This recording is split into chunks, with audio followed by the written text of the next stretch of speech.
I remember last time I was around, I was asking you some questions. Oh shit. Were you? Yeah, well, I mean, you were super tired and kind of drunk, so you probably don't remember. Let's talk. One of the questions that I had asked was, what do you think about feminism?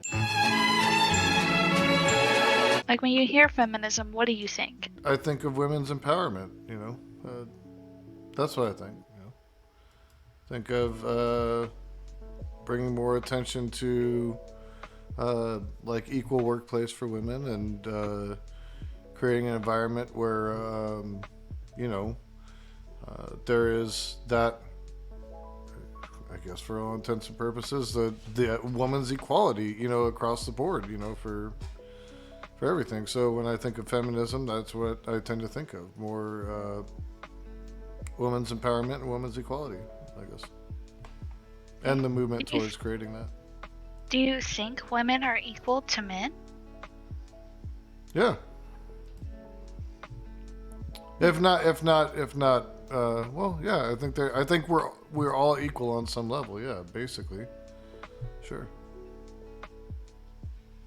I guess for me, it's like, um, when it comes to feminism, for me personally,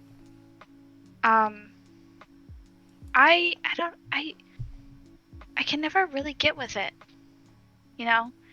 Because to me, it's like, I don't see feminism as a way that makes us equal to men, because I don't view men and women as equal, you know? We're individuals, but we both have our own strengths. So I guess I don't understand the idea of why would you want women to be equal to men? Like, why do we need to be equal to men? Why can't men be men and women be women? I don't. Well, I don't necessarily find a problem with that, but that doesn't mean that women shouldn't get equal pay for equal work. That doesn't mean that women should not have the right to vote. That doesn't mean that women should, not have autonomy over their own bodies. I mean, these are things that traditionally the feminist movement would fight for, and I think that those are valid things to fight for. I think, there should be equality in that matter. What you're suggesting is that, do you think that women should be on a lesser, uh, like, societal rung than men? For me personally, from my point of view, is that women have their own unique strengths and traits. For instance, women are really good at interacting with other people. We're really social. We're really good at creating, movements and having community relations and stuff with other people. Nurses, teachers, things like that. Men are usually more geared towards things, building, creating, developing structures and systems.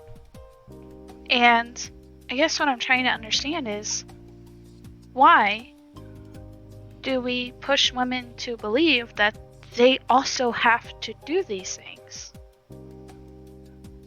I mean, do you think it's a push that they have to do these things, or do you think it's a push that says, hey, if it's something that you want, you can attain it?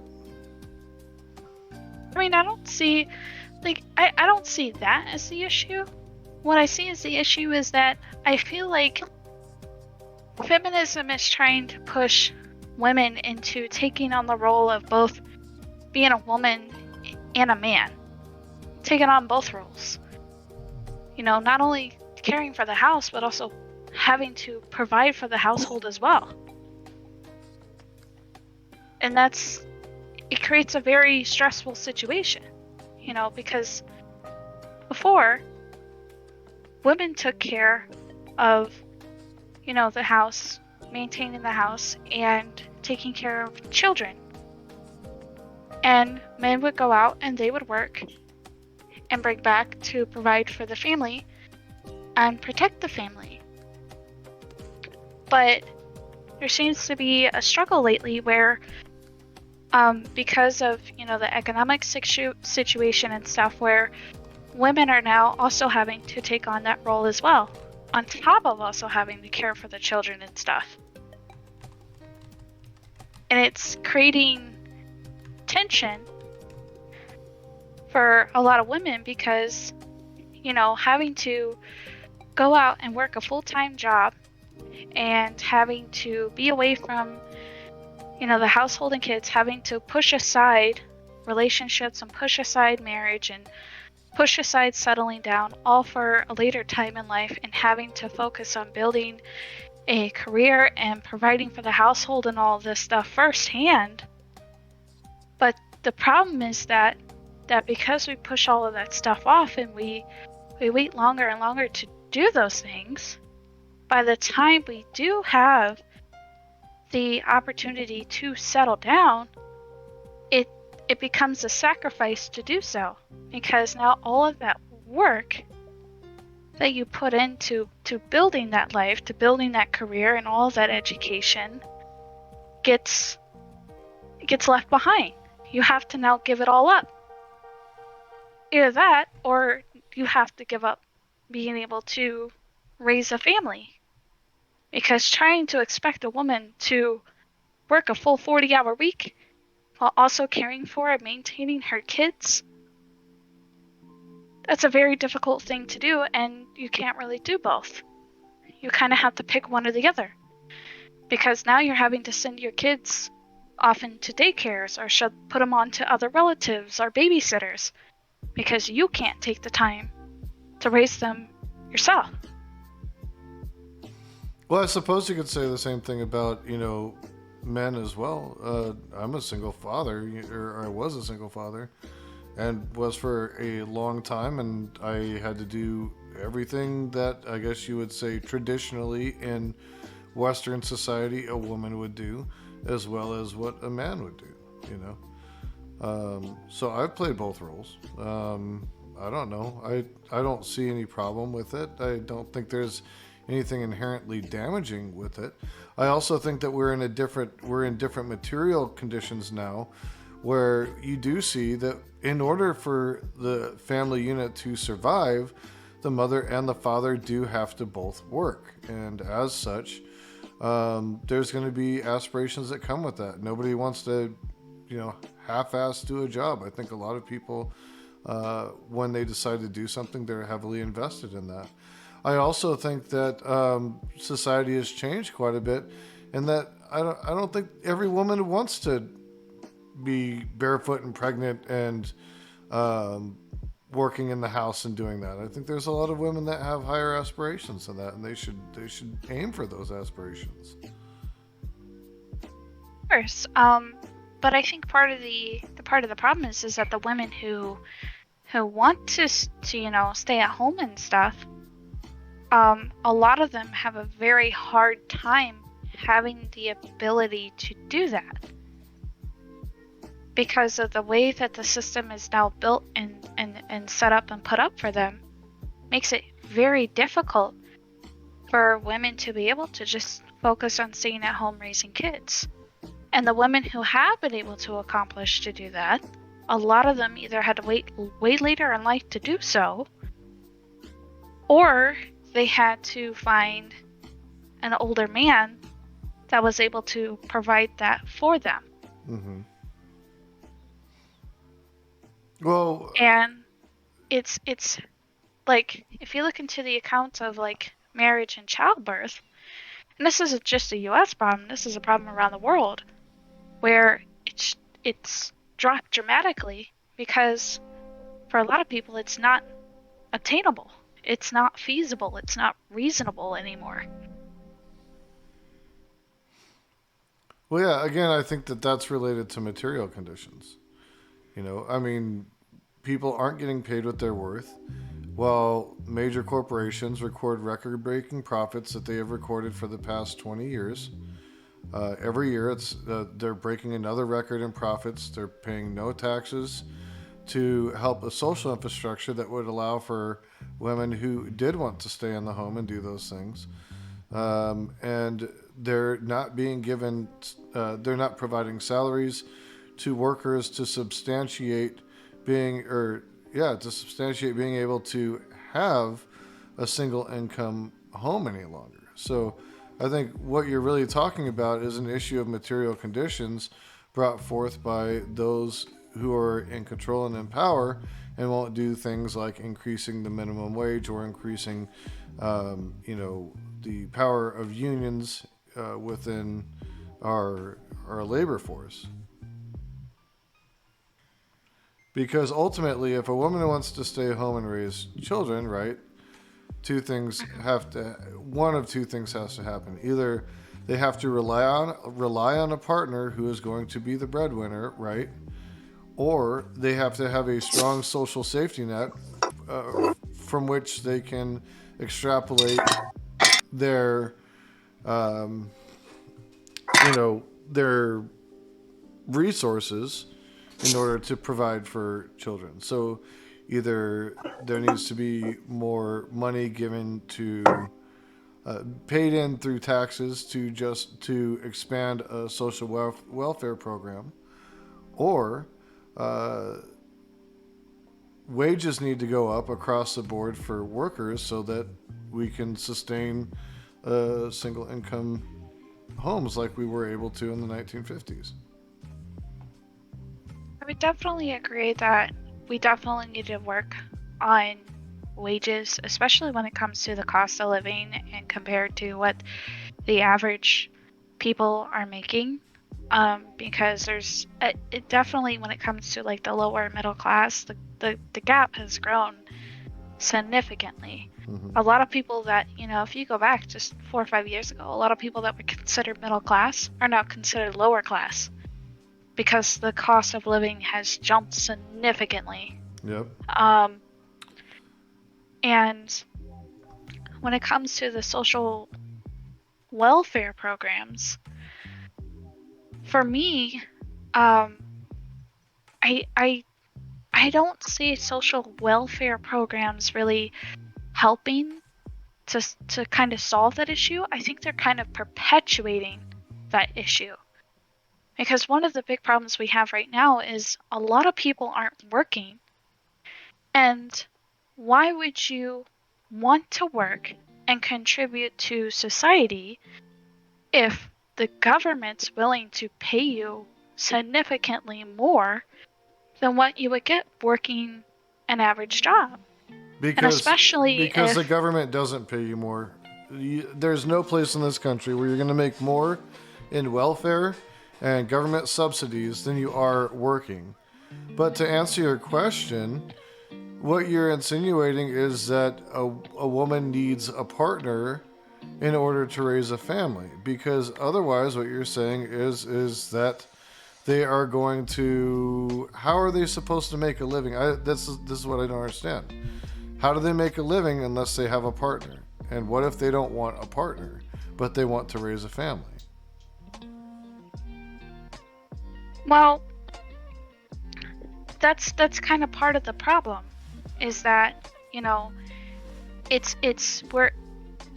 a situation where if a woman wants to raise a family but doesn't want a partner, for the most part, she's not going to be the one raising that family. Because in order for her to be able to raise that family, she has to work. She has to go out and work working full time. And because she's gone so much out of the household, and maternity leave is only like 2 weeks, which is, not enough at all. Sure.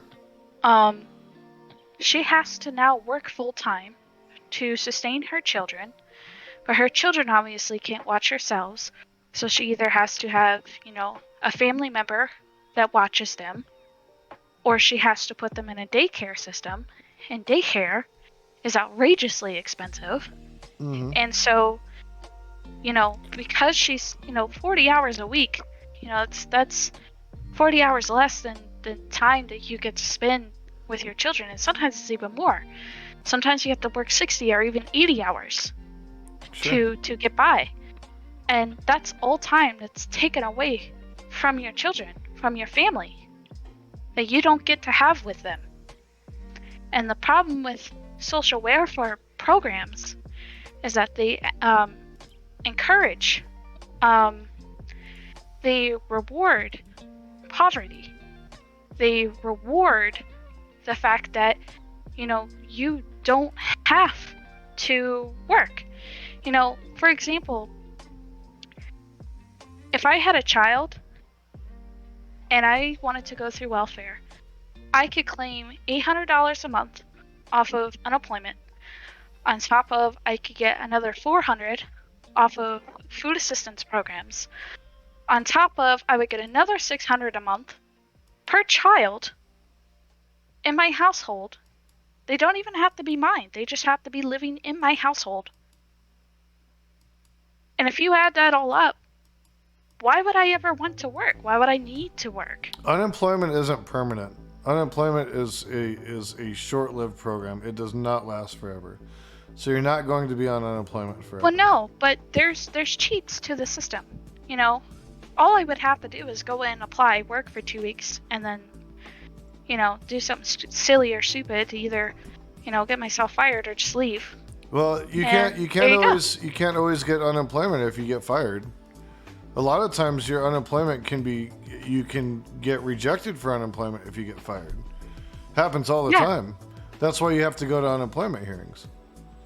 yeah. So Oh, not here in the state of Michigan. You usually don't. Usually you just apply for it, and that's but kind of one of big loopholes that we have here. but so what you're suggesting is that women want to have children, and in doing so they must be with a partner that's going to provide for them, and that they're foregoing their dream of having children by working, by getting jobs or careers working in the field of some chosen profession or interest they have. And that's a problem because they really want to have children? I'm confused. It's a problem because it takes away the ability to raise a family. But what if they don't want that? I mean, if they don't want that, then that's a whole different thing. But if you want that, if you want to be able to raise a family, you either have to have someone with you who can support you with that, or you're going to have to put that off and wait till much later in life to Or accomplish it. or you could have a good social safety net that would allow you to do that.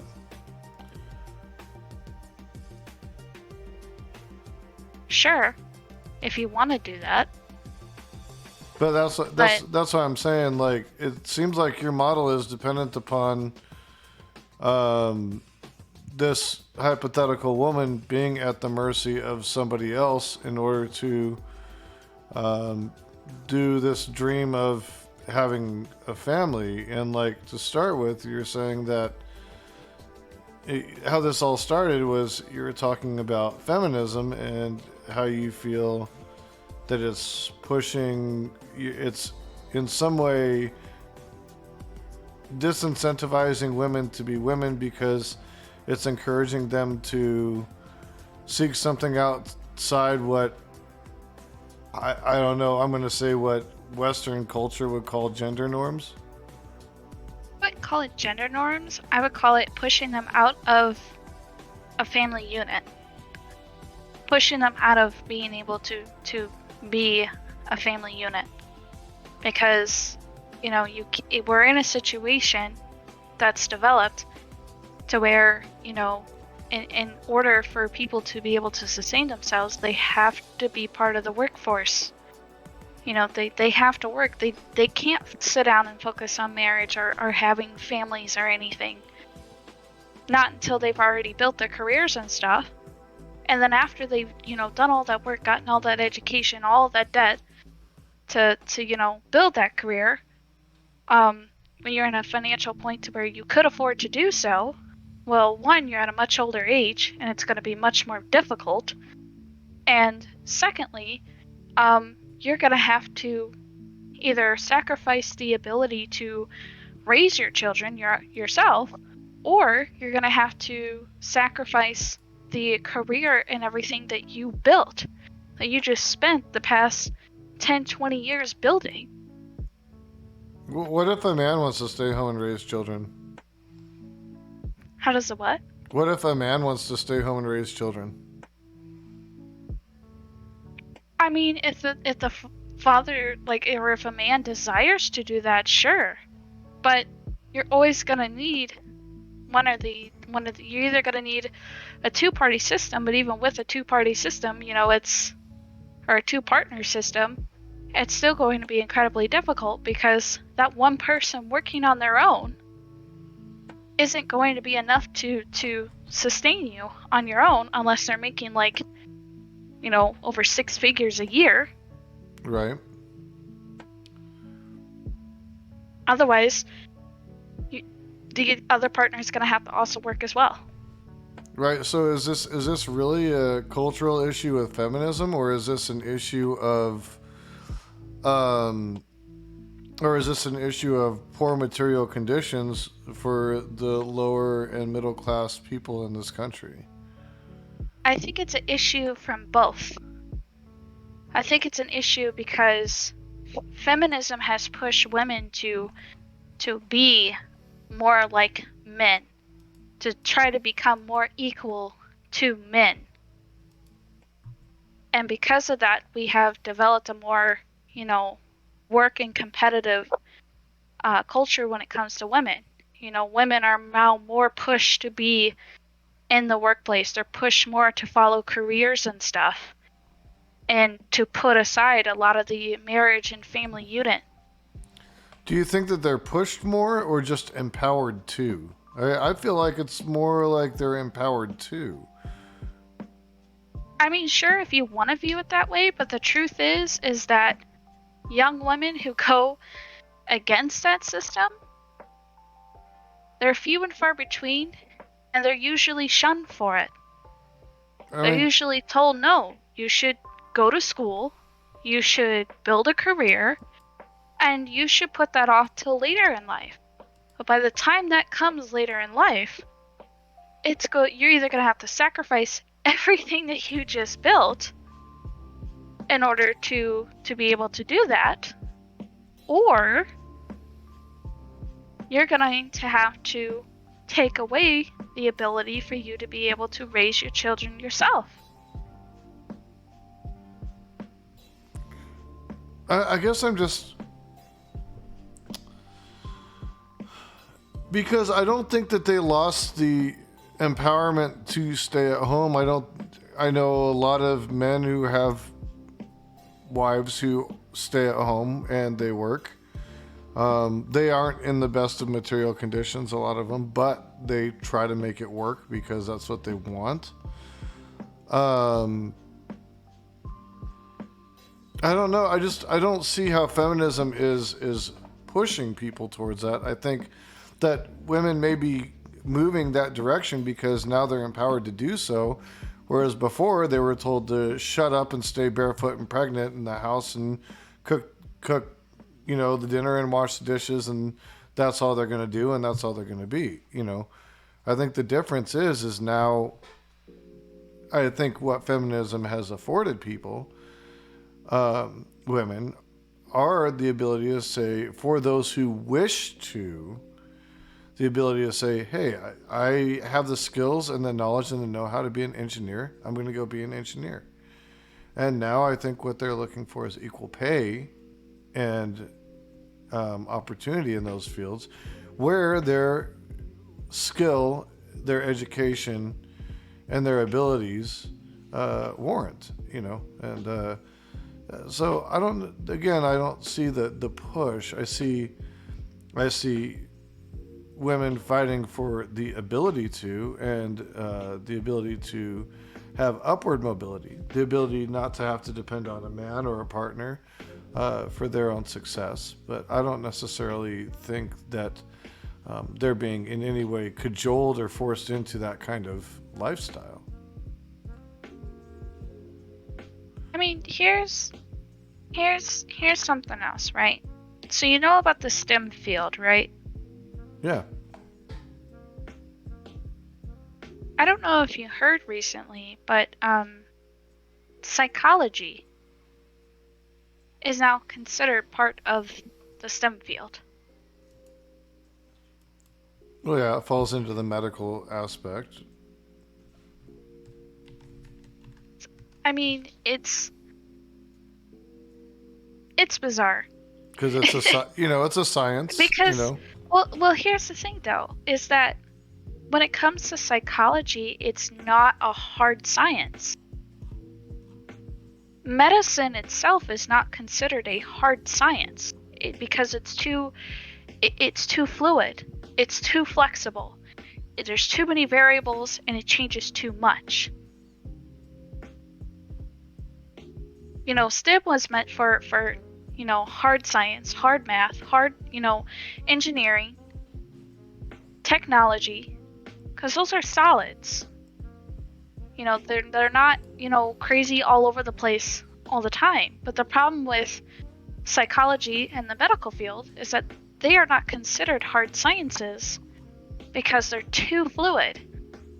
Nursing has always been a part of STEM from as long as I can remember being involved in STEM education. And that's definitely in the medical field.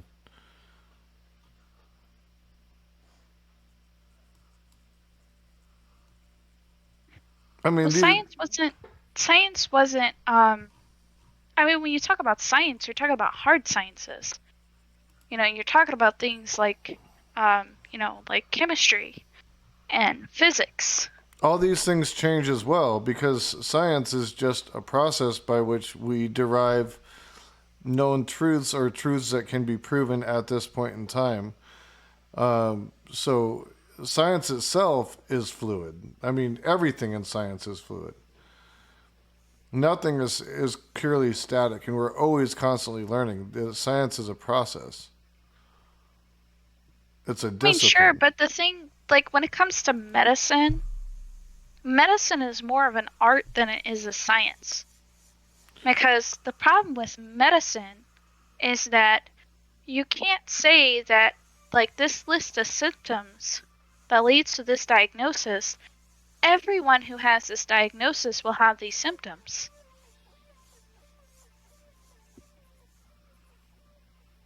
It doesn't work that way. So You, STEM, the acronym represents for science, it's biochemistry or biophysics, environmental sciences, hydrology, geoscience, and medicine. The technology is computer science, industrial design, information technology. The engineering is aerospace engineering, biomedical engineering, electrical engineering.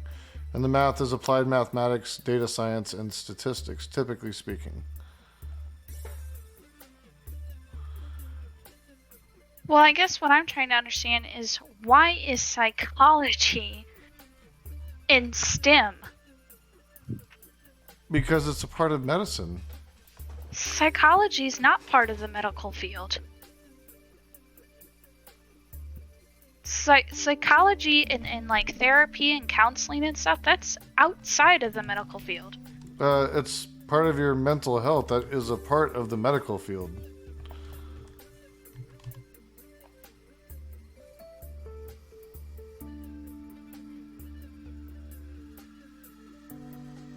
I don't totally understand that, but sure. I mean, it is. It's a core STEM discipline because of its direct scientific and technological innovations, as well as its indirect contributions to education. I mean, um,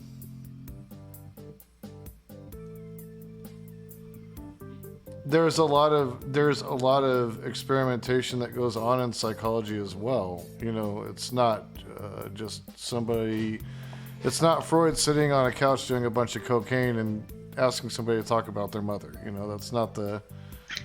You know, that's not the entire basis by which Well, psychology works. no, but when you talk about, I mean, you you have know, forensic psychologists that do nothing but work on like determining motive for murders and things like that. yeah, it's about human behavior. It's a social science, not a hard science.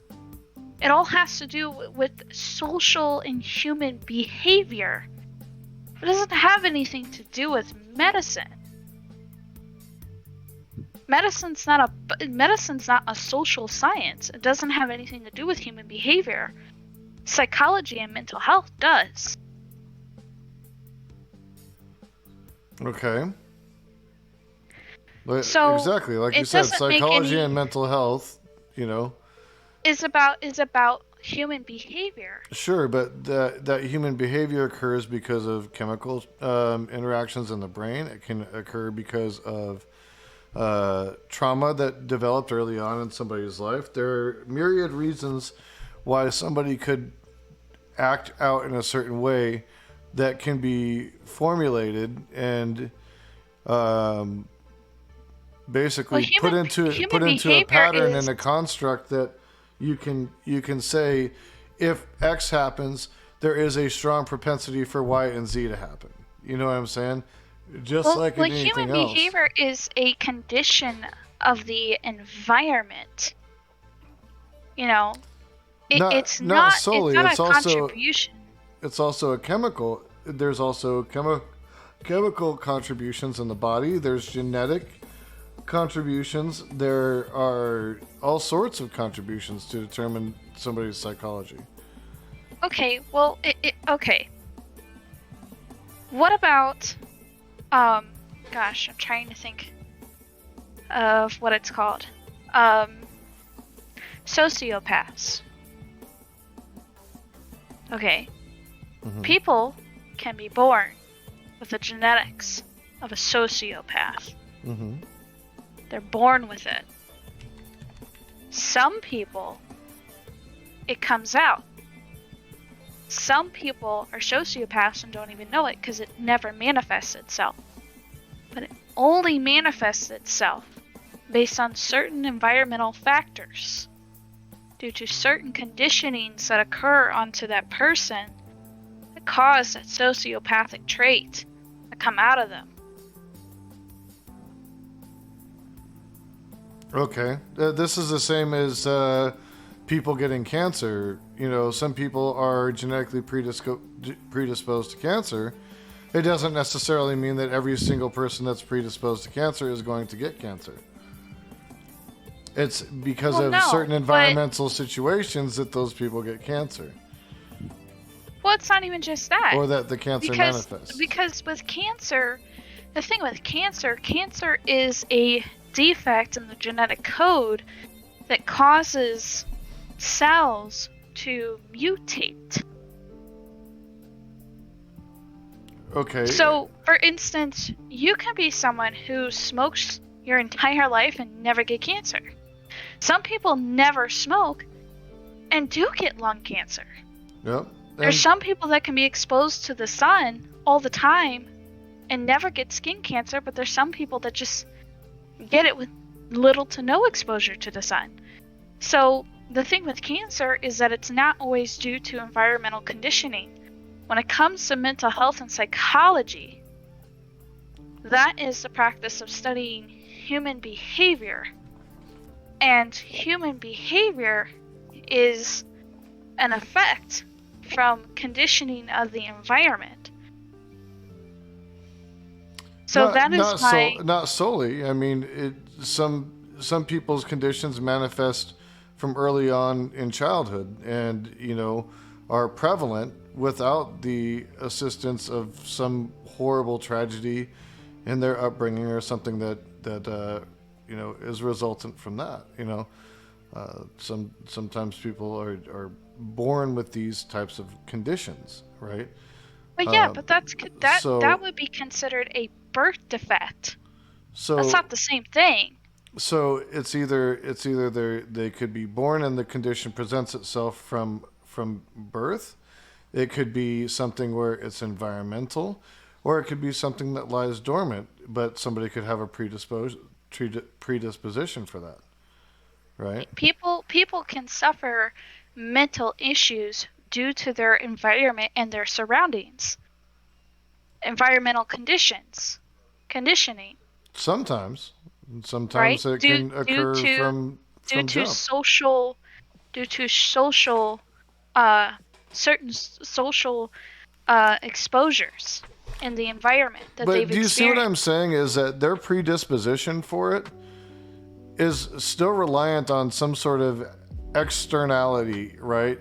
Just like with somebody who's got a predisposition for cancer or for Hodgkin's disease or for lupus, let's say, or something like that, there that may lie dormant or that may present based off of environmental externalities. The same can be said for sociopathy or psychological conditions as well. You could have a predisposition for those. But as to whether or not they manifest may be dependent upon your social conditions or your environmental conditionings, right? So if that's the case, then this is just as much a medical situation or a medical type um, science as would oncology be or rheumatology. But that's the Because thing. It's not if you take psychology, the problem when it comes to psychology is that it's heavily rooted in social conditioning, social environments. The people around you are what ultimately and the experiences that you have with those people. Outside of that, people who are, born with it genetically, that's something different. Okay, that's not they have a medical condition that causes their behavior. Like if you have a concussion or head trauma, you're going to be very violent. You're going to be very aggressive because your body just suffered a traumatic injury, and your body's first instinct is to protect you from anyone around you that could possibly injure or harm you. But the difference when we're talking about psychology, we're talking about social behaviors. How do people socialize and interact? And how does that social interaction affect them? It's not a medical science, it's a social science. That's why having psychology as pretty part sure of you the have to be medical a field, medical doctor to be a psychologist.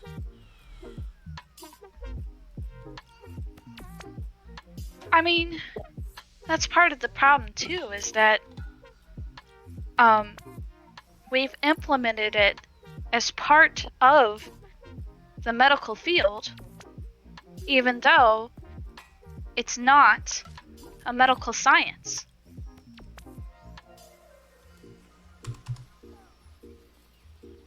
It's not. It's a social science.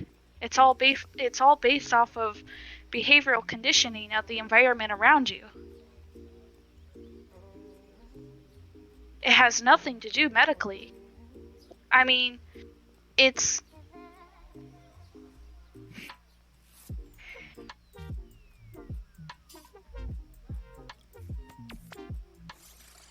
it's kind of I'm trying to think of words here. I can't think of words. I mean, Um I guess depending on what area of psychology you go into, it could be a social science. There are various, you know, avenues of psychology that you can delve into. Psychology is a very uh, broad discipline. You know. well, a lot of psychology has to do with the study of human behavior. How humans behave. Kind of like with the whole, sociopath thing. You Mm-hmm. know, Psychology is studying human behavior and why certain people act certain ways but other people don't. And exposure to certain environmental factors. You can be born a sociopath, but the only time people truly become sociopaths is based off of their environment that they're in. Right. Just like you only become a cancer patient a lot of times based off of the environment that you're in.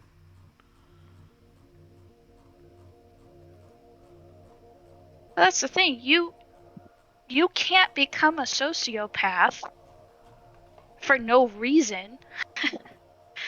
Like, it's the problem with cancer is that, like, if we're using cancer as an example, then that would say every time you're exposed to these situations, you should get cancer, but you don't.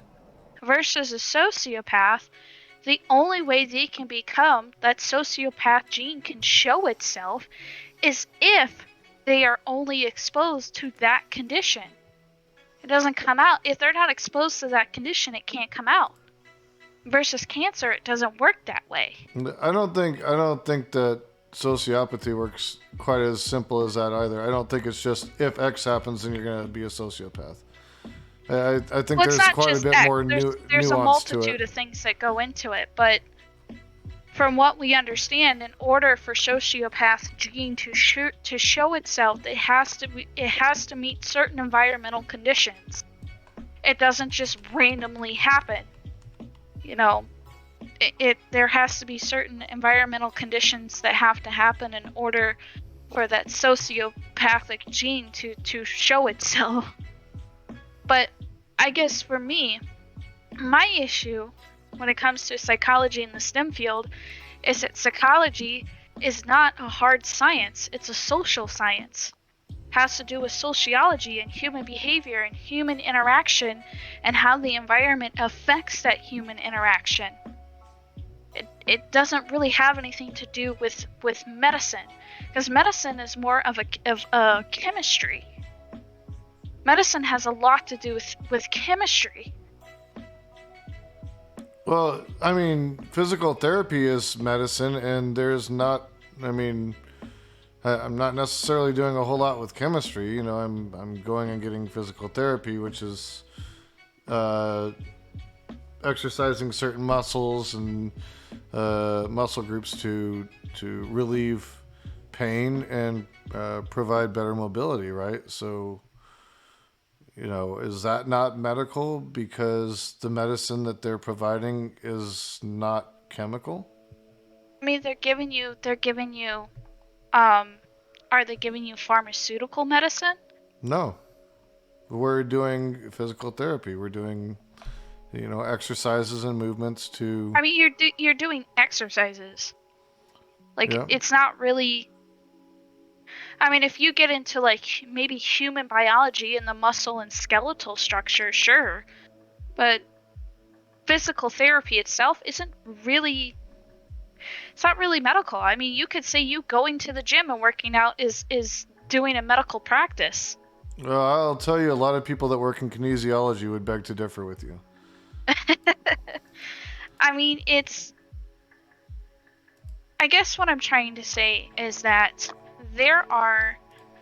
So think of psychology as the physical therapy for the mind, right? So even though they're not giving you a medicine, does not mean that they aren't conducting medically trained processes on you.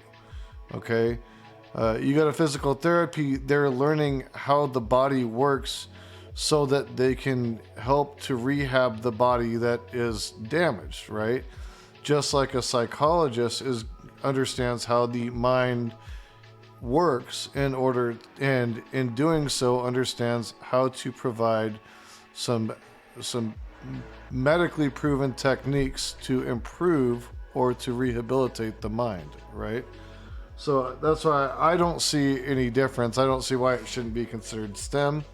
It seems like through the experimentation of years of psychology, it's actually improved our, you know, our well-being and our understanding of ourselves and our existence in this world. So, you know, I see it as a valid science. You know, hard science, soft science, however you want to, you know, to frame that. I mean, it is a scientific practice. You know, it is an element of science. It is definitely an element of, you know, benefiting one's health mentally. And while I guess you could argue that because it's not pumping pharmaceuticals into you or cutting you open, it's not necessarily medical science. I'd argue that understanding human behavior and what causes that is a science in and of itself. There is a discipline to it, right? I mean, And yeah, I'm not saying that there's not a discipline to it. What I'm saying is I don't understand why it would be part of STEM, because STEM was designed for hard sciences, not social science. Psychology is still a science, but it's not a hard science. It's a social science. it tends to fall into both. It tends to fall into both medical and social science. I could concede that because there are Well, elements that's to both. medicine's a hard science though. But psychology is not. Psychology is simply social science. But they are doing diagnostics, and through those diagnostics, they do refer people out to psychiatrists who deal in the chemical aspect of the brain and prescribe drugs, I mean, which then the behaviors of the individual is then monitored by not the psychiatrist but the psychologist. You know, a so psychiatrist is something different. there are A it's a psychiatrist, a two-part system. psychiatrist, yes. Usually you go to a psychologist first, and based off of their diagnostics, they will then recommend you to a psychiatrist for medications if needed. But Well, yeah. the See, a psychologist tends to psychiatrist, monitor how those medications are affecting the patient and go through yeah, because the they're monitoring your social behavior based off of your environmental conditioning, based off the medicine that you took. A sure. So psychiatrist that's a and a science. psychologist are not the same thing. Psychologists only study human behavior, and human behavior is based off of environmental and social conditioning. It has nothing to do with hard science. Psychiatry, on the other hand, is a different thing. That could be considered a hard science. If they made psychiatry being a hard, part of STEM, that would make sense. But not psychology. Developmental psychology is very, very much a hard science. It's what most teachers take developmental psychology to understand how to work with students coming into their class, because it informs on what the basic developmental stages are for children, yeah, on up into adulthood. So yeah, I do think there's science that could be considered psychology that you could call hard science. I think it depends on what element of psychology you're talking about. I mean, if you want to pick apart certain elements of psychology that you could argue is definitely a hard science to put in STEM, sure, but that's not what's happening. So It's the neuropsychology looks. entire. So listen, neuropsychology looks at the structure and function of the brain in relation to behaviors and psychological processes. A neuropsychology may be involved if a condition involves lesions in the brain and assessments that involve recording electrical activity in the brain. Does that sound pretty damn hard sciencey to you?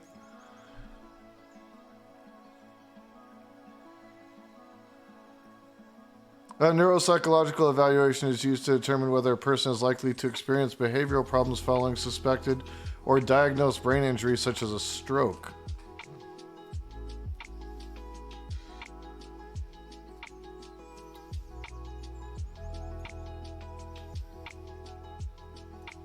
Sorry, my mic didn't work on me there for a minute, Discord. Um, you could argue that there are certain aspects, like if you broke psychology down, you could say there are certain aspects that would be considered a hard science. But saying that psychology as a whole is a hard science, it's not. If you want to take specific fields of psychology that use hard science, that would be a different story. But that's not what's happened. They consider all of psychology as a hard science, as part of STEM, And that's simply wrong, because the whole of psychology is not a hard science, it's a social science. But when you break it down, there are certain elements of it that do go into hard science. Well, But as a whole, it's not. I think it would be more correct to say that certain branches of psychology are hard sciences, right? Right, There, that's what I'm like saying. Like developmental there's psychology is a hard science. I mean, look at it. Again, neuropsychology is going to be a hard science. I mean, it's pretty clear. Now, social psychology, maybe not so much, right? Um, Maybe if you want to say that. But there are definitely, psychological processes that follow specific patterns in order to derive certain, what do you want to call it? Diagnoses, right? I mean, if they can diagnose you, that would imply that there's enough of a science there for them to be able to take certain measured, you know, whether that's through testing or what have you, certain measures that would allow them to assess and diagnose a disorder, right? So there's got to be some hard science there. Otherwise, it would fluctuate and nothing would ever be the same, and we would never be able to pin down some psychological disorders.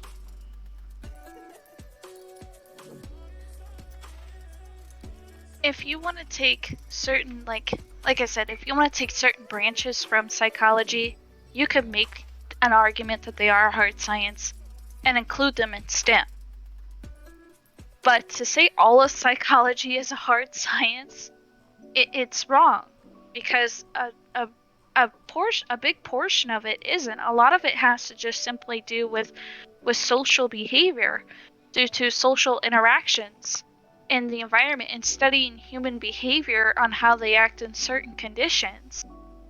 And when it comes to as far as studying the brain and its chemical balance and stuff, neuropsychology, then you could make the argument, yeah, that's a hard science. We'll include that. But I'm But just not understanding why you're so hung up on the fact that it's a part of STEM. I mean, I think it's a good thing that they would include more instead of less. well, the problem is the fact that it's taking it's kind of taking value away from the STEM program, because now you can't say that STEM programs for hard science anymore. Well, no, Because you can say that STEM is inclusive of more aspects of medical and scientific study.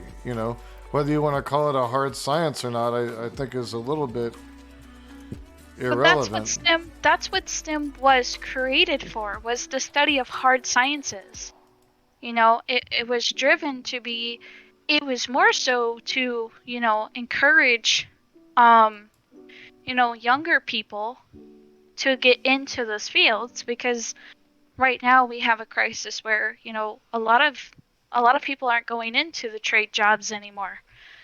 A lot of them are going more towards into the, corporate and business side of things instead of the labor side. And that's kind of an issue. So STEM was to kind of help, students that were, really good at things like, math, engineering, stuff like that, give them a program to help them accelerate more into those fields outside of outside of the corporate and business side of Sure, but things. we also have a shortage of social workers, and social workers oftentimes go to school for what? Psychology, sociology, things of that nature. So, and those are jobs that are, readily available out of college and out of, not even, a lot of times, not even more than a 4 year degree. So, why would you want to exclude that when that's something that we are again having um, job shortages around? See, I just don't see the problem with it. well, like, if you want to become a social worker, why would you go into the STEM field to become a social worker? Because it's a science where it's a social science. It seems to me that that would be appropriate. Well, why would I go into a STEM program when they already offer certificates in colleges for it? It would be cheaper to actually not go through the STEM program Well, to become a STEM social worker. programs, as far as I know, are usually geared towards high school students, and Well, they're geared through towards high that, school. you're able to funnel into better colleges and universities and trade schools for what it is you're learning in said STEM programs in high school. Well, it's not just high school. Like community colleges have picked up on it too. But like if you're going from like, high school and wanting to go to like a university or a state college, state campus, then that would make sense. Um but social workers, if you're looking to do into social sciences, being a social worker or something, you typically for the most part wouldn't go to a university for that. You would usually go to like a community college or even just go through a trade program and get a certificate for it. I'm pretty sure social workers have to have a psychology background to some extent. Um, I could be wrong about that. I have to look because I know the college that I'm going to offers a social worker. I actually have a whole program for people that want to go into social work.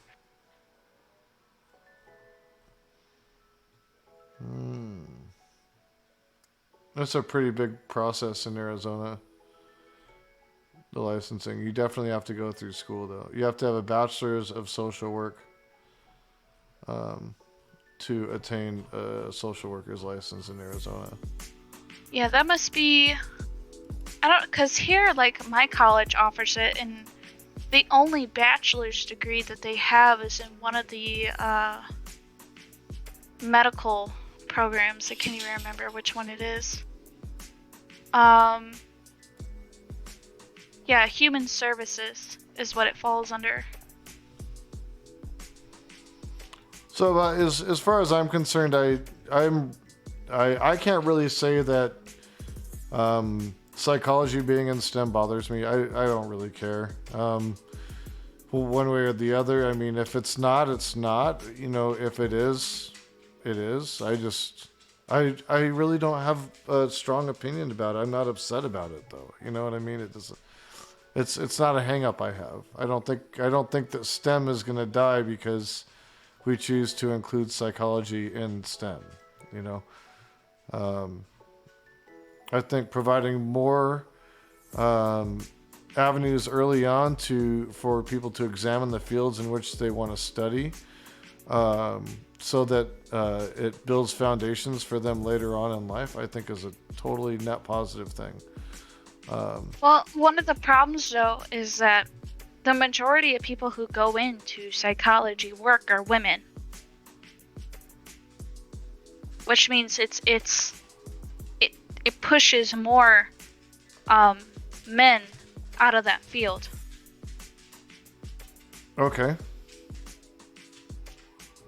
And so that's what STEM was geared for. It was geared for to get more men, pushing them more into college, to try and get them, to um you know work on um getting into colleges more. But by having psychology as part of that, it's pushing them out, because now a bunch of women are going to go in the STEM, but a majority of them are only going to go for psychology. I'd have to see the numbers that bear that out. I don't know that that's necessarily something I would gravely concern myself with either. I mean, anytime that you introduce more people into the workforce or create more opportunity for people to be in the workforce, there's going to be a movement where some will gravitate towards certain career paths and some will gravitate towards others. But um, I don't see that STEM was made directly just for men. I think STEM was made for anybody who is interested in going into those fields. I don't think I'm not it's. saying it was directly made for men. I'm saying that it was designed to encourage more men into college. Because Mm, when you look at college admissions rates, especially among the larger universities between men and women, it's majority women. Fewer and fewer men are going to college. but I don't think that's why STEM was created to get men to go into college. As a matter of fact, um, at least I know in Arizona, both in our community colleges and in the high schools, and my daughter's in school as well. Women are heavily um, encouraged to seek out STEM classes and to move in that direction. So I don't know that I could agree with that based off my experience. Again, I don't have the numbers to bear that out, but um, my experience is that there's always been a very um, significant and concerted effort to include women in STEM fields.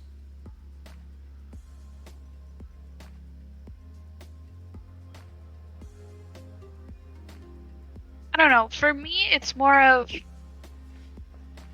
the whole, like, one of the issues again is that women feel the need that they have to be equal to men, and a lot of women are being encouraged to push themselves more into fields that were, predominantly male, and it's pushing a lot of men out of the workforce.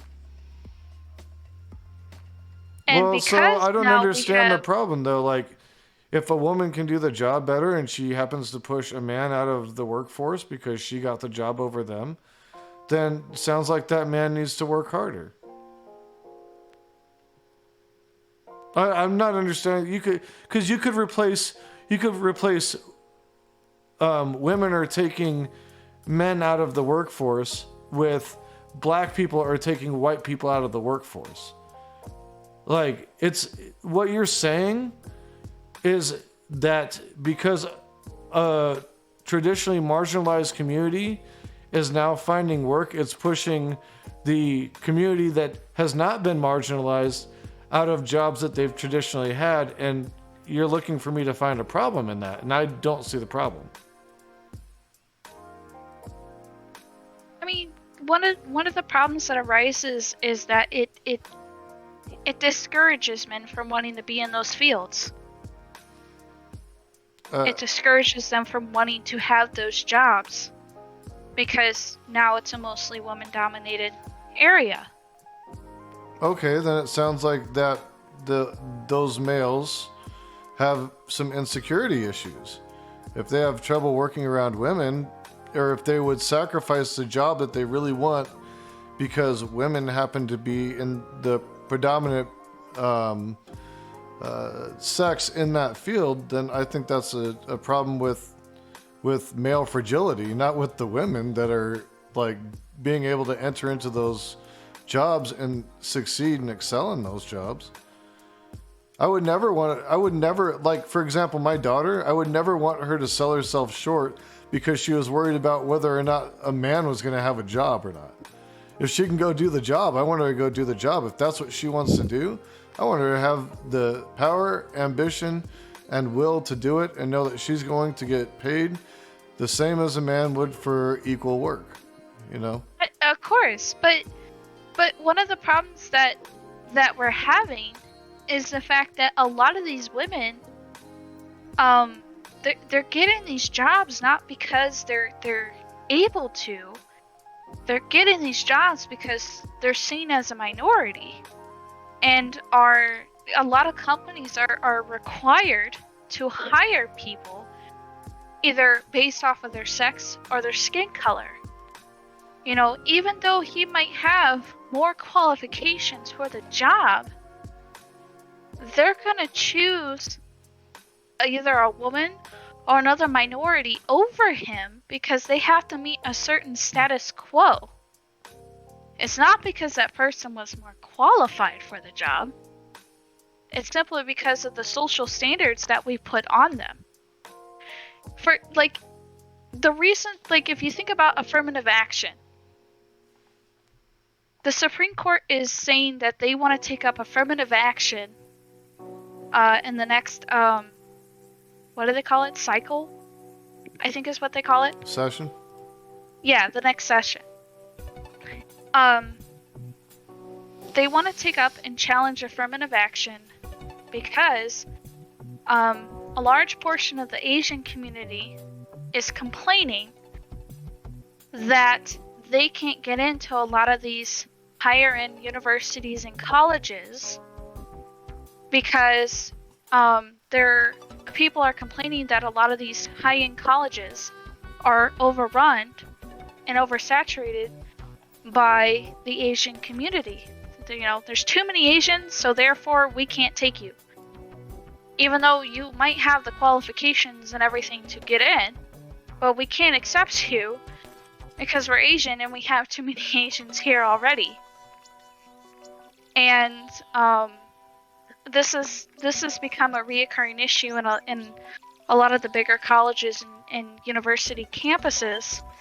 And so the Supreme Court's wanting to take up affirmative action to say, you know, we understand why affirmative action was put in place to, you know, help minorities get into school, but as a consequence, we've kind of limited them at the same time.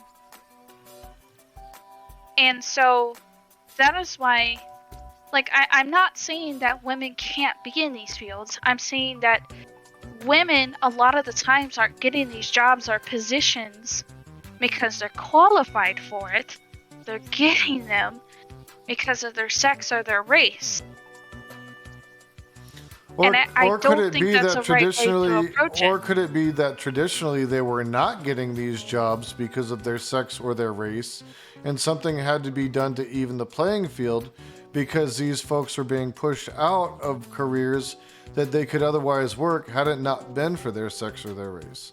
Do you see how that can swing both ways? I mean, yeah, you could definitely make that argument, but here's the difference. Here's the difference. I can make that argument, and that argument be true because historically we can see that that's what's happened.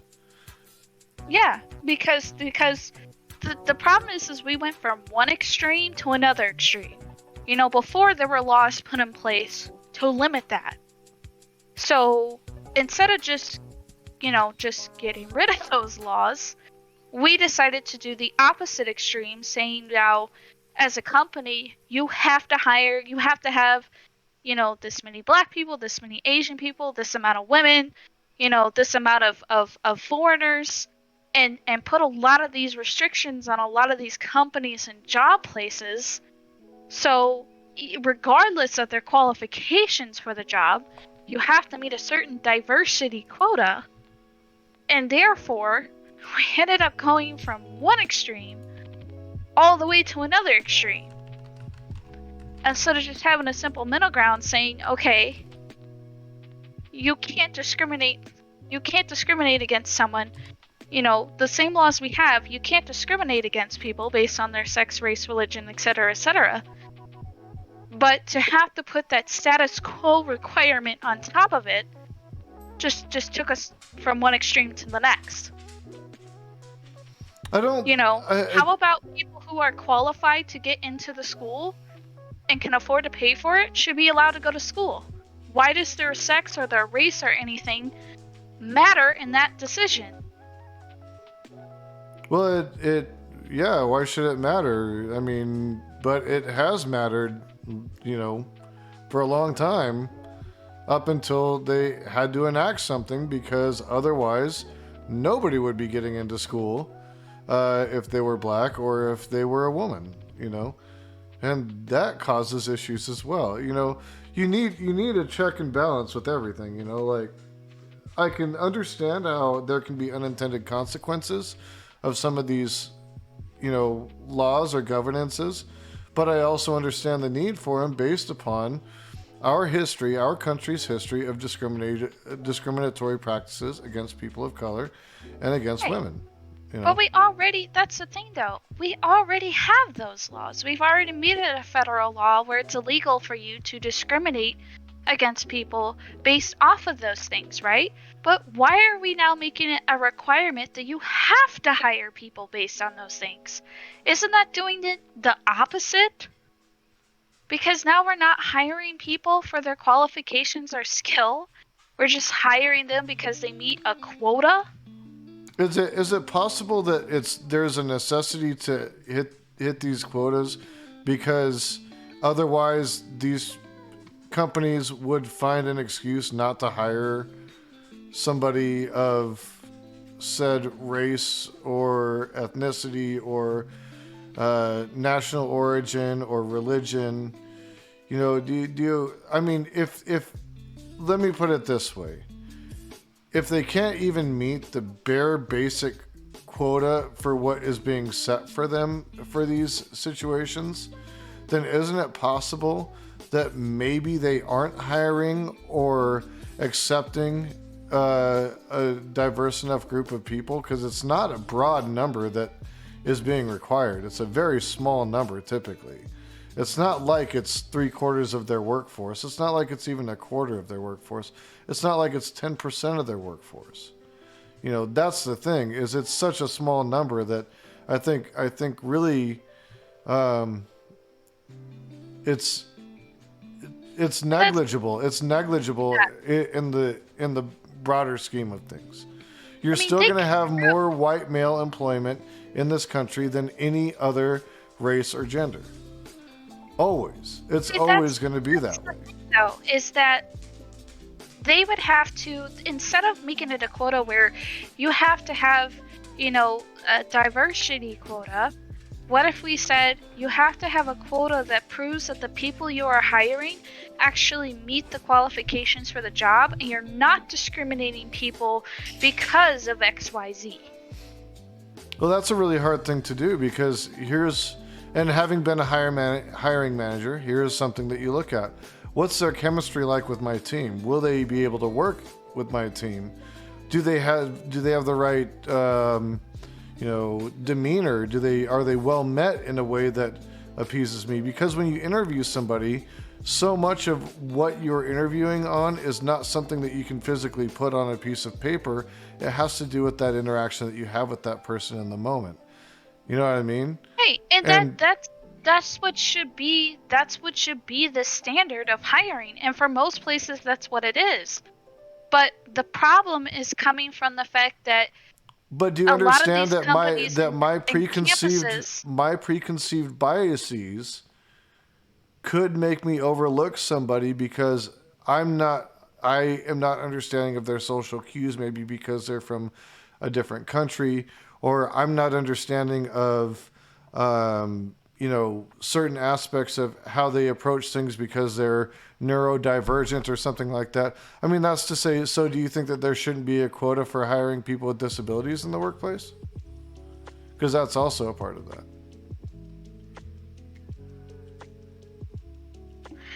Discord freaking hates me right now. Um, can you repeat that again? Because Discord disconnected on me. So what I was saying is do you think that we should not have a quota for hiring people with disabilities in the workplace then? I mean, that's kind of one of the weird things, though, is that the quota isn't for people with disabilities. But The there quota there is there is an simply. expectation that you are going to hire people with disabilities in your workplace. I mean, you And can't say no, you can't have the job because of your disability. right, but just like you can't say no, you can't have the job because you're black or because you're a woman. Exactly. But But why should you have to but say, I have to hire you because you have a disability? because here's the thing. A lot of times these quotas are so low that they're easy to meet. These aren't like it's not like they're taking up the mass the the overwhelming majority of these positions. by having these quotas. These quotas are like the bare minimum. It's like if you can't meet this, you're really not even trying to hire a diverse workforce. Like that's my thing. It's like it's such a minimal expectation. If they were saying, you have to make this 75% of your workforce, I'd be like, wow, they're really trying to replace, like a whole ass, grouping of people with a whole ass other grouping of people. That'd be different. But that's not what we're talking about.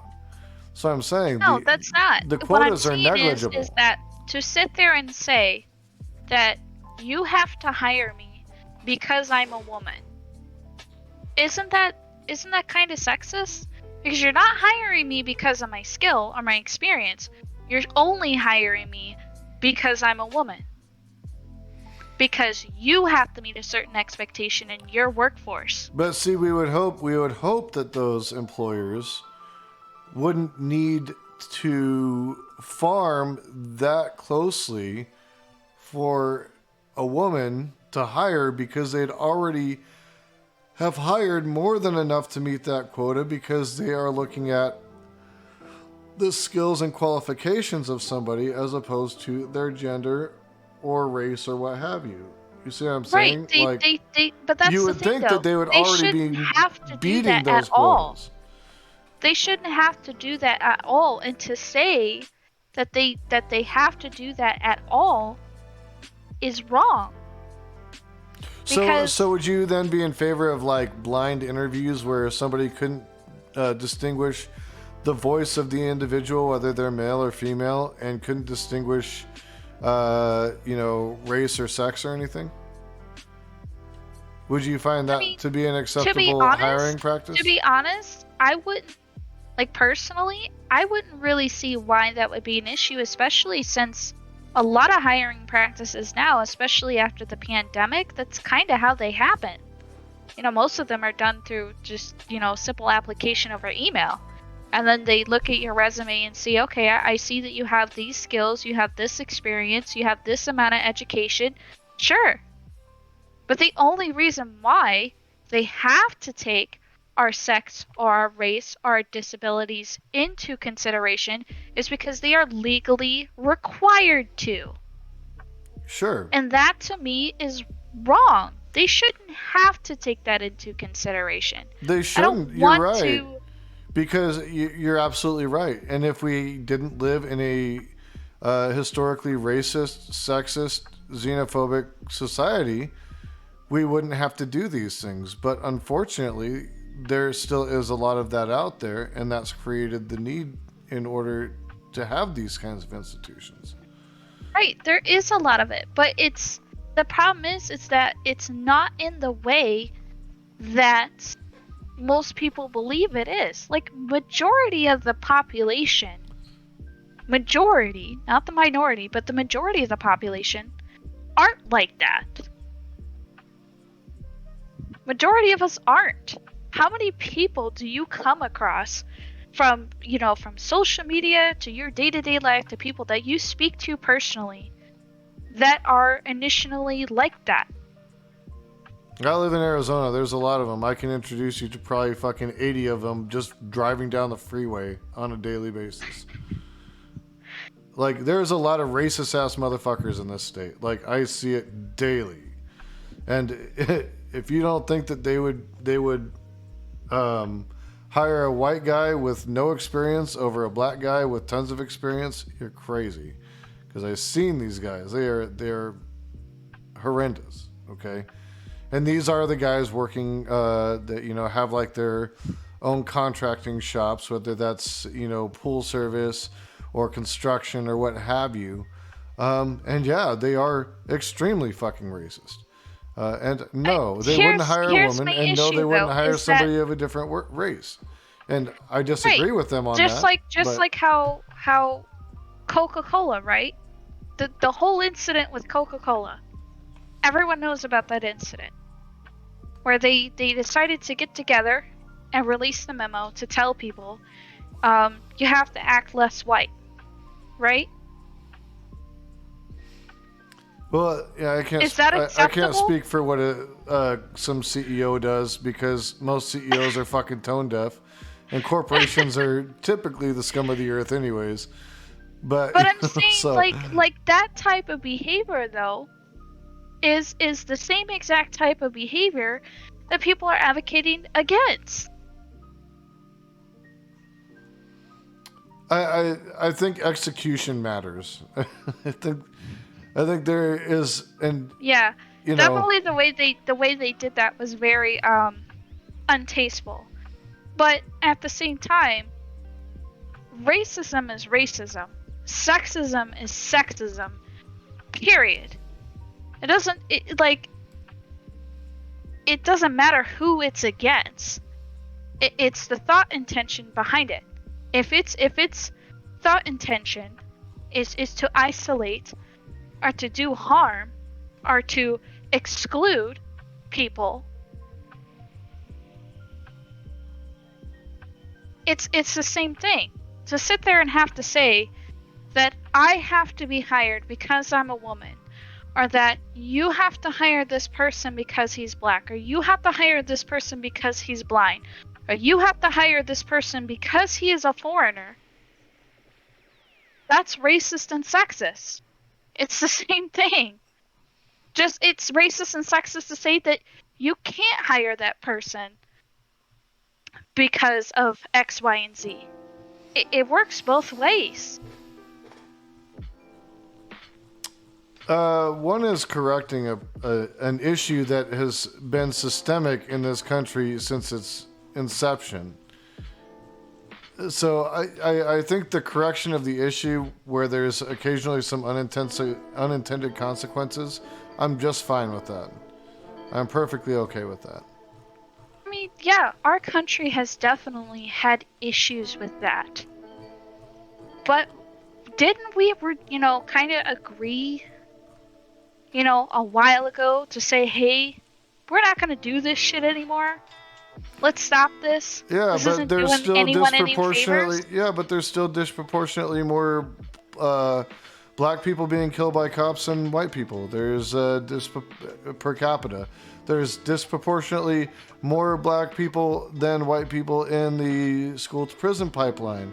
There's disproportionately more black children than white children in the foster care and DCS system because they are hyper vigilant against black families where it comes to that and tie them up in the system. So Eh, I'm what not going to get I'm into what I'm that one illustrating is here, that there but is a systemic issue whereby still racism is a prevailing thought when we go down the line and look at how people are treated and who is treated better and who is treated worse. when it comes to stuff like that, there's a multitude of reasons for why that happens. I mean, it's not just racism. Like there's a whole bunch of problems that cause that. But um, when it comes to things like affirmative action, to say, schools can't allow other races into their campus because they're overrepresentative, even though those children have the qualifications to get into that school, is wrong. On top of that, the standards that these schools are setting is also wrong. The requirements to get in the school is based off of your race. A black person doesn't have to score as high as a white person does. An Asian person has to score the highest above everyone else. Which doesn't make a lot of sense because it's like, why would you lower the bar instead of improving the quality of the education for people to be able to raise that bar higher? That doesn't make a lot of sense. Instead of having to lower it, raise it, and then invest in our education system in order for students to reach that level as one. There's no every school, every district, all children should have an equal opportunity to be able to reach that merit, that requirement? Why should it be based on race?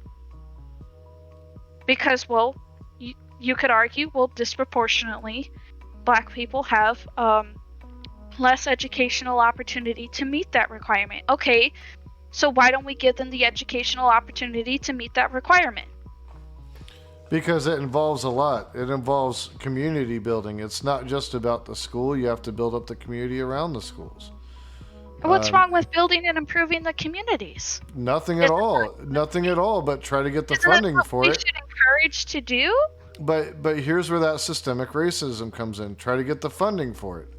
The funding's not going to go to it. The funding's going to go to other schools in more predominantly white areas where there's more property taxes being collected, and thereby leaching or draining any possibility of funding to go to these neighborhoods and to these schools. That's not true. Look at the amount of funding Black Lives Matter raised. Where did all that funding go? To fight legal battles and civil lawsuits to make sure that people were held accountable for killing for police killing Black people. Right. That had nothing to do with schools. If they could do that, then what makes you think they wouldn't be capable of gathering as a community to raise funding for the school? Well, they shouldn't have to go and charity raise for a school. What should happen is the taxes, if you want my personal opinion on it, what I think should be done is that property taxes should be collected and distributed equally to the schools within that municipality or that state, however the property taxes are collected on whichever level. Usually it's a municipality. It should be divvied up equally. But typically what happens is the districts who collect more in property taxes get more money for their schools. So that would be a legislation issue with the state. Sure. And that's what needs to happen. That's what needs to be resolved. Right. So why wouldn't we push for that? People are pushing for that. People are pushing for that. But people who are in the rich communities don't want to lose funding for their schools. Or you have a situation like where I'm at, where I'm in a retirement state, where people just don't want to pay property taxes for schools because this is their retirement property and they already pay regular taxes in their home state, and they don't think they should have to do that here. So they get to leech a home off of the Arizona residents, pay very low property taxes, and put us at the 48th in educational funding in the country. So that's a prime example of what happens and why those funds don't get allocated. It's also, like I said, those rich white communities, do not want their property taxes being divvied up amongst the other people, amongst the other districts in their municipality. And they're going to fight tooth and nail, and guess who has the money to fight that? And guess who doesn't? Guess who has the time? Because they have wine moms and dads that get off work at 3 o'clock in the afternoon from the bank or what have you, and can go to the county board of supervisors meetings or the school board meetings or the town hall meetings. It's not the people who are being impacted by the lack of funding that can go to those and prevent the funding from getting to them, or but it's not encourage the the funding rich getting that's to them. doing that. Rich people don't send their kids to public school. They send their kids to private schools, and private schools Absolutely, are they not send them to funded. good public schools. There are great public schools that people will send their children to in rich communities. Absolutely. Well, then why not instead open up the option for school of choice across the state? We have that, and all it's done is bled money out of the public school system, put it into an unregulated charter school system, which has actually seen the educational value plummet for these students versus what it was in the public school sector, because these schools, like I said, are not regulated. They also cost a great deal more. the vouchers, in the end, we ended up paying out more to create this charter school voucher system and pay off charter schools than what we would have paid if we would have just maintained our public school Well, infrastructure and not done vouchers. that's the thing though. That's what's weird. Is like, why are we putting tax funding into private schools? I Oh, private That's a schools good question. aren't supposed to be taxed, aren't supposed to be funded by our taxes. They're not, but in Arizona they sure as hell are because we are the testing ground for charter schools. We are one of the biggest testing grounds in the country for charter schools, and we have been for the past 25 years. That And sounds like some fuckery that's going on there. it sure is fuckery because let me tell you what the charter schools do. This is a really interesting point about how they operate. The whole goal of the charter school system in Arizona has nothing to do with actually being a good school system and everything to do with real estate. So the way it works in Arizona is you get a piece of land, you get an exemption if you're going to put a school on that piece of land. You have to guarantee that that school is going to stay there. I think it's 3 to 5 years. They put the charter school on the land, they leave it there for 3 to 5 years. Then once that time is up, they have the ability to do what they want with that land. You know what they do with that land? They create high density housing. They put up high density apartment complexes on that land, take the school down, move the school somewhere else, and do the same thing all over again. It's a real estate scam. That definitely sounds like it for sure, because private institutions are not supposed to be funded by tax dollars. So there's either some type of loophole in the legislation, or people just don't care enough to say anything about it. Well, that's what the charter school vouchers are, though. It's the public funding private schools through a voucher system. We call it school choice, but what it really is it's you just giving public school money to private institutions so that your kid can go there. That's definitely strange. Yep. That's a strange situation. Um, but my issue is that the problem when you lower the requirements for students, and I've seen this firsthand, and I actually got kicked out of my high school for arguing this with the superintendent and principal, because I saw what was happening was that when it came to the ACT and SAT requirements, they were lowering the credit requirements for students to have to graduate, and they were dumbing down the level of the education. Majority of the students in my high school couldn't read beyond a third grade level, and they couldn't even do basic addition. I mean, if you asked them what 11 plus 9 was, they couldn't tell you. They didn't know. They're in high school. There was a community college that was across from the campus of ours. The community college refused to take any students from our school.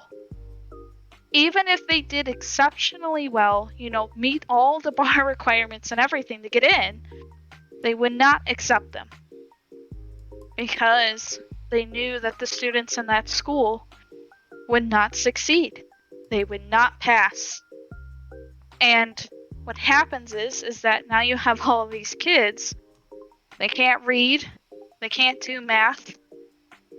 How are they supposed to get a job and function in society? Yeah, They they're can't. not. Yeah. They end up in the streets.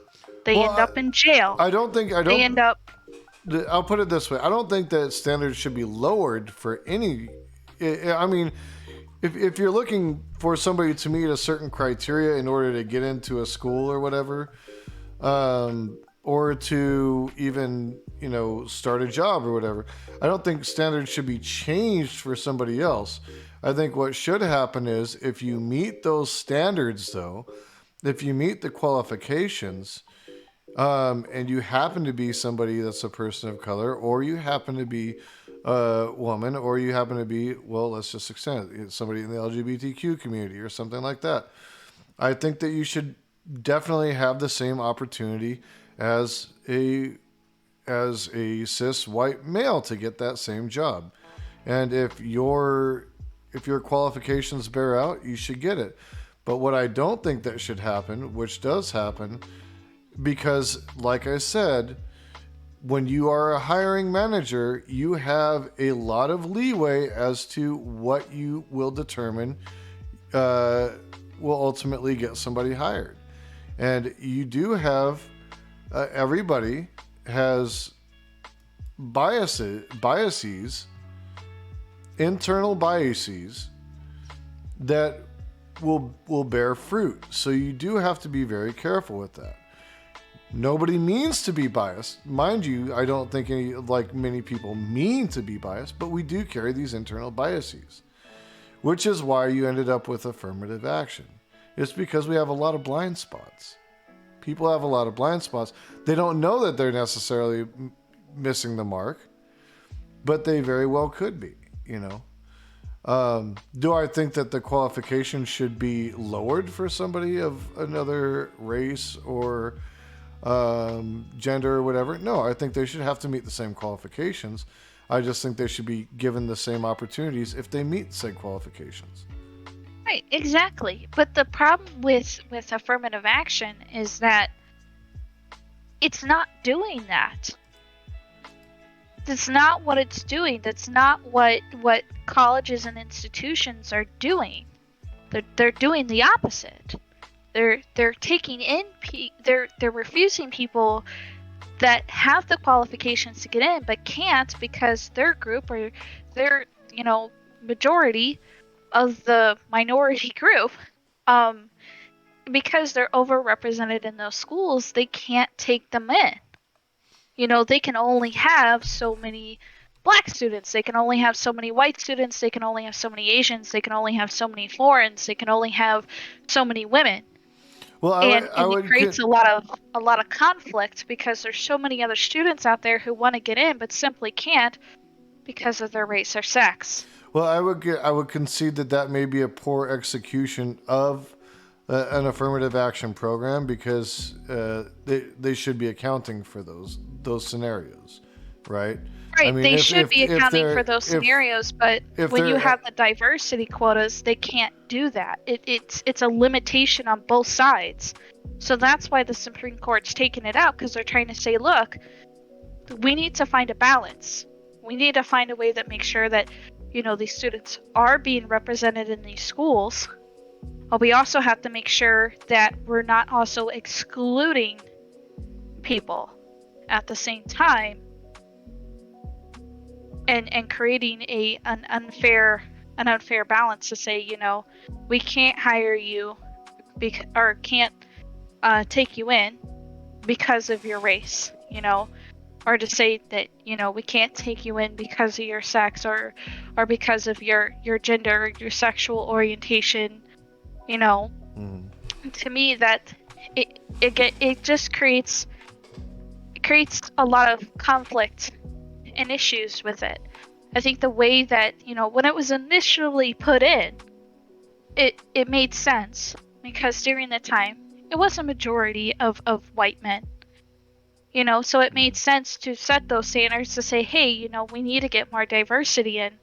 But now we're at a point to where it's overflowing, and we need to adjust the systems that we have in place to, account for these things so that we're not excluding people. I mean, I think it's valid that any system like this, like I said before, can have some unforeseen consequences that need to be corrected. So I'm always for reevaluating these systems and retooling them so that they do create the most fair environment. I don't think that necessarily has to be getting rid of them, but sure. I mean, reevaluating their place or maybe what those quotas need to be or how those quotas, if quotas are in fact even the right way to go, are determined. Sure, I think that's that Well, another there thing could be a too. reinvestigation and retooling of how those programs work. Yeah. Yeah. And I think another issue too is that one of the consequences that we're seeing is that You're taking one of these big prestigious universities, and because you've lowered the standard, um, it allows, children to a better example would be in Africa. So they have a system in place there in their education system where they have to have so many kids from rural areas come into the bigger schools in the cities. Well, what's happening is that they're having a cultural conflict, you could say, because you're taking these kids that come from, a totally different region, a totally different area, and putting them in this, big, huge, overwhelming environment, and they're failing. Mm-hmm. They're failing because they can't succeed in this type of environment. And you can say the same thing for here. There's, for instance, my college, I go to a community college, our graduation rate's only 19%. Only 19% of students who come into that college graduate. Only 38% transfer. That's terrible. Those numbers sure aren't great. That's horrible, How many of them are transferring, though? A lot of times the graduation rate is low because they're transferring credits up to the university. Only 38% are transferring, but that's because there's only 2 courses in that college that are transferable, and they're only transferable to one college, the state of Michigan. They don't transfer to any other college. And a lot of students also aren't graduating. And part of the problem is because they've had to lower their standards. And you're asking these kids that are coming from schools that have lower standards, that, have a lower ability to read and write and do math.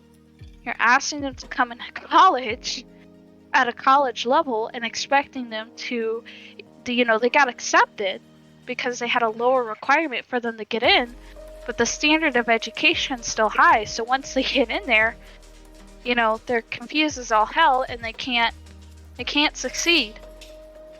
I would say that's more of a failure of the educational system in that area than anything. I mean, it's like that in a lot of areas. You can find that all over the U.S. where that's a problem. I don't think lowering educational standards in order for people to get into university is a good thing. I don't think lowering educational standards for like some standardized tests. Well, I don't think standardized tests should be a litmus test for somebody's academic success because some people are just bad test takers. I do think they set a pretty good, they do create a pretty good indicator in most cases of where somebody's going to fall and how whether or not they're going to succeed, right? So I think that maintaining a higher level of quality, how do I want to say, a higher level of quality in terms of what they should expect for their incoming students or candidates for their academic institution should always stay the same. I don't think that we should lessen that for people. But What I think should happen is those schools who are not educating to these students to a sufficient level, these public schools or what have you, I think that they need to be, they probably need to be sanctioned, or they need to be given the utilities and tools to execute, providing that higher level of education. More often than not, I think they need to be given the tools to provide that higher level of education, because most of this boils down to a lack in school funding, and a lack in funding for infrastructure surrounding that school and that neighborhood. That's part of the issue, right? Is that if they decide, okay, we're gonna keep the standard across the board for everyone, well, guess what? Now they can't meet their diversity quotas because a lot of the minority communities their education accessibility and standard and quality is much lower than, predominantly white suburban communities. Right, and now you're getting to the crux of the issue, which is that that shouldn't ever be the case. Right, it shouldn't be the case, but that's what the current situation is. So really the best way to the solution of the problem, the first thing that needs to be done is we need to get these minority communities access to higher education. And not even just minority communities, but also rural communities. Mm-hmm. Real rural isolated areas are Yep. in the same situation. So we need to be able to improve the qualities and the standards um, for education so then everyone has equal opportunity and access to get into school. That's part of the whole reason why No Child Left Behind was created, was to make sure all students were given the equal opportunity to get into school. But instead of doing that, instead of what it did was that it pretty much made it to where no child can fail. Well, sure, no child can fail, but how is that guaranteeing that they're going to succeed? Because now you have kids that are literally flunking all through grade school and still graduating, Yeah. but they have no skills to succeed. Yeah, no, I agree with you. Child Left Behind was No Child Left Behind was not a good program. It actually lowered educational standards in public schools, and didn't require the schools to actually get their education up to snuff. Because what would happen is, well, okay, well, if there's so many students that are still down here at the bottom, well, we'll just bring the educational expectations for this class lower, right? Even if you had brilliant kids in that class, now they're learning how to retread tires, even though they're smart enough to do something else, because no child left behind, right? So we got to lower the educational standards for this whole class, so that everybody gets to move up the same and graduate the same. That was a total flaw. That was a horrible idea. That was a very bad idea. And I'm glad we've moved away from that in a lot of areas, anyways. But yeah, I see a similar issue there that you do, or I see the same issue there that you do. Right. So, I definitely think we are currently seeing a conflict here. Like, the movement to um push to kind of, get rid of segregation. But the truth is that we never truly got away from segregation. We're still very much segregated from one another.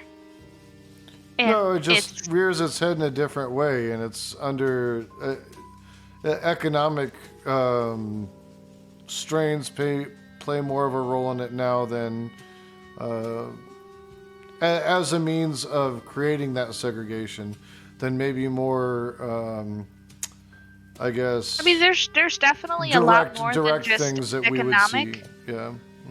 There's definitely a lot more than just economic issues, but I would say economically wise that is um definitely a portion of it, but there's also a lot of other issues that cause us to be uh you know segregated, especially between black and white communities.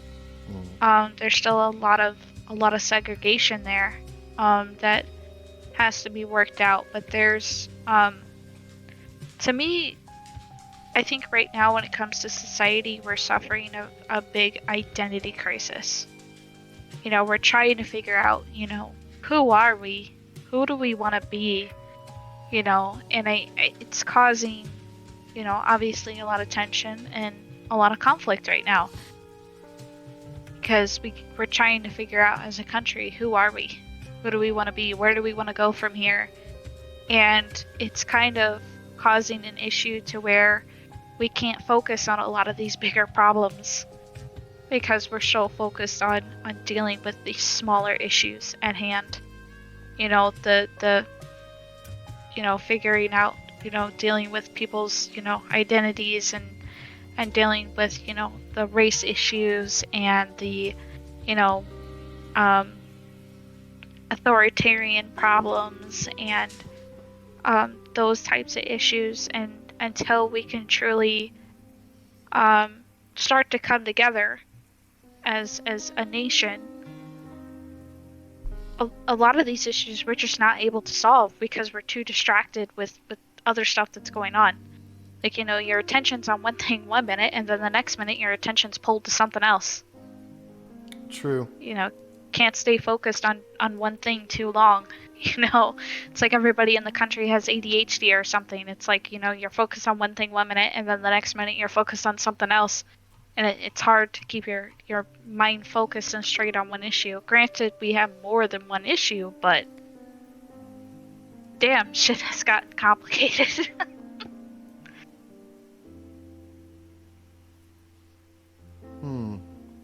Oh, centrist unity doesn't strike me to the solution to the omni crisis.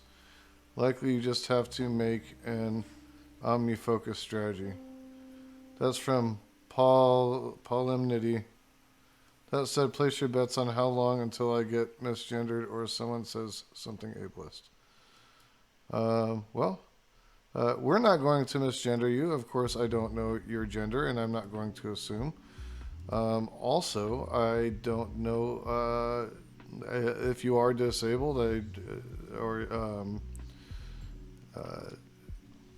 anything of that nature. Definitely don't want to make you feel uncomfortable. We're here to help. We're a very inclusive bunch here. Sorry, Lucy had to take a moment to talk to the chat there. I mean, it's your stream. You do whatever you gotta do. But anyways, I love chatting with you. However, it's about 1 o'clock where I'm at, and it's my bedtime. Thanks for having me. All right, thanks for being here, and let's do this again soon. We'll plan it out a little bit more next time. I know we've been kind of playing tag and trying to link up, so I'm glad that we got to do this. But we will do it again very soon if you would like. All right. All right, See ya. take care, Lucy.